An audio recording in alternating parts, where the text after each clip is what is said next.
Left kidney और right kidney में क्या फर्क है?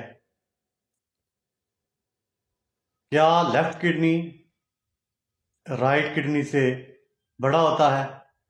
आइए देखते हैं।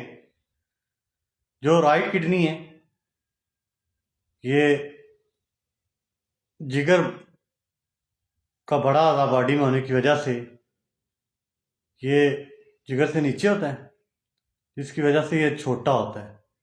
जबकि जो लेफ्ट किडनी है ये निस्बतन बड़ा होता है, तकरीबन 1 सेंटीमीटर बड़ा होता है।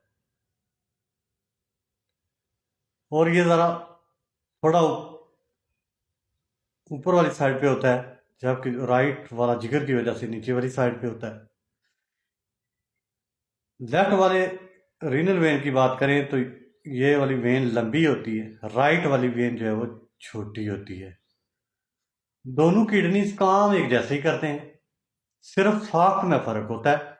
काम है इनका ब्लड को साफ करना, दूसरा काम है पेशाब बनाना, तीसरा है जो साल्ट्स हैं उनको जज़ब करवाना, पानी और नमकियात दोनों को जज़ब करवाना।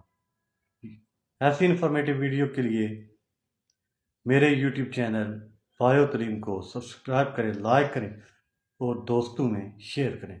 बहुत शुक्रिया।